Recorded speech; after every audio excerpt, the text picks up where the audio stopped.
Hey everybody, I'm Jesse, and welcome to another edition of Gen X Thinks. And today I'm going to talk about what Trump has accomplished so far. And for those of you who love Trump, I don't blame you one bit. He's a great president, I believe, and I'm not trying to come down on the guy or say anything bad about him. I'm just trying to talk realistically about what he has accomplished, because we need to be realistic. We need to deal with the truth. We need to deal with reality. We can't get off into that kind of stuff that the left-wing lunatics are going, you know what I mean, and just living in a fantasy world of lies. We need to be realistic and talk about what he has accomplished. That way we can look into the future and think about what he might accomplish in the future and what else needs to be done. Okay? So, we know he started to build a wall. They fought him tooth and nail on it. They wouldn't give him the money for the wall, but he got some of it built. That was great. So he got part of a wall built. Now, what did that do?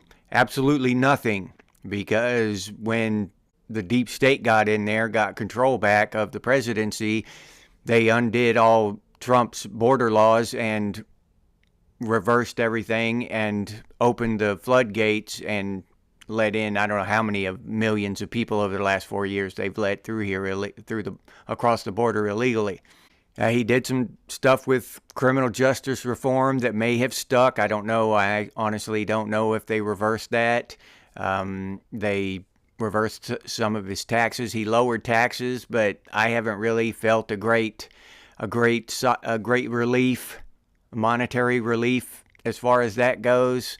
The inflation, not only did it basically negate any tax relief we got, it counterbalanced it, and it's worse now, even with Trump's tax relief. So his tax reform did absolutely nothing. He made SpaceX. That's a lasting thing, I guess, so that's going to be around. I'm just trying to think of some of the things that he did, and what did we, the people, get from them. All right? And it's not from the lack of trying. I'm not coming down on the dude. Everything he did, he meant to help the American people. But when the crooked politicians got back into control, they just undid everything, which we all know that's what happened. It was obvious.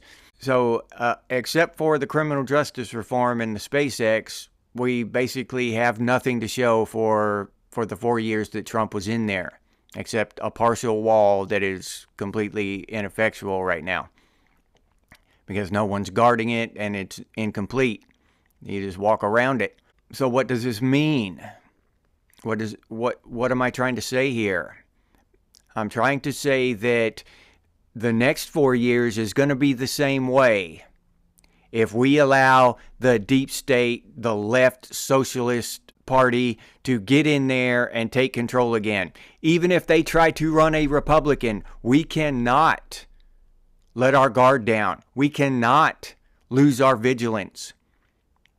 We cannot let them slide a Republican in there on us, because they don't give a shit about Democrat or Republican.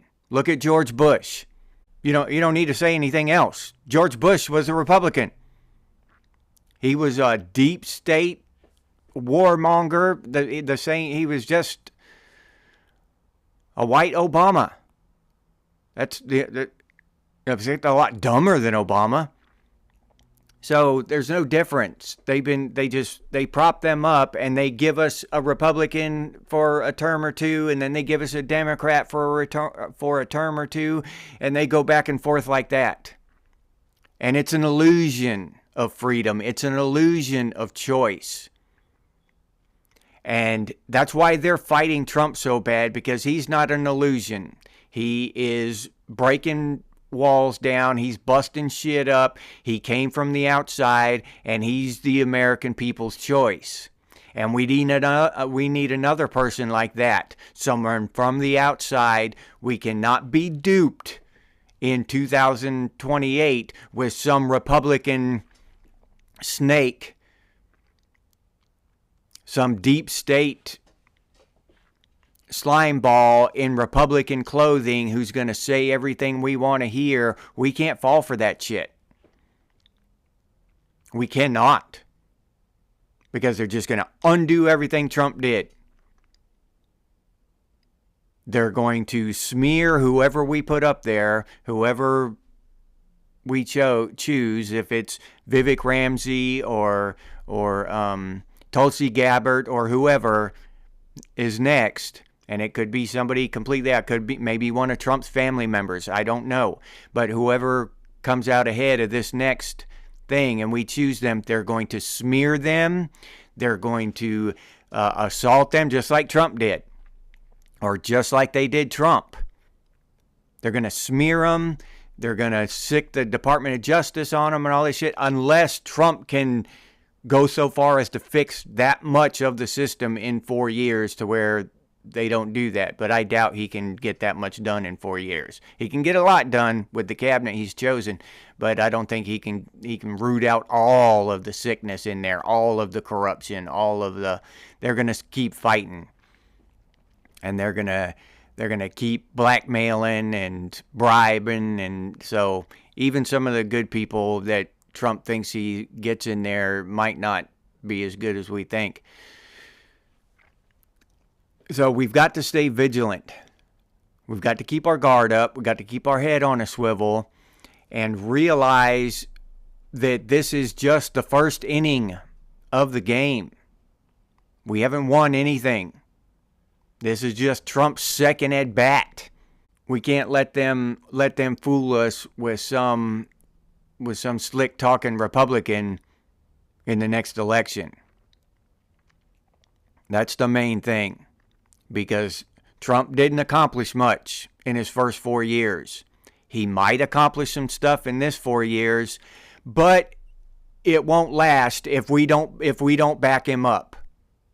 If we don't come out in droves for the next election, everything Trump has done will vanish. It will go away again, just like last time. It's up to us. Trump can only do so much up there in 4 years. It's up to us to keep the ball rolling, to keep the fire lit.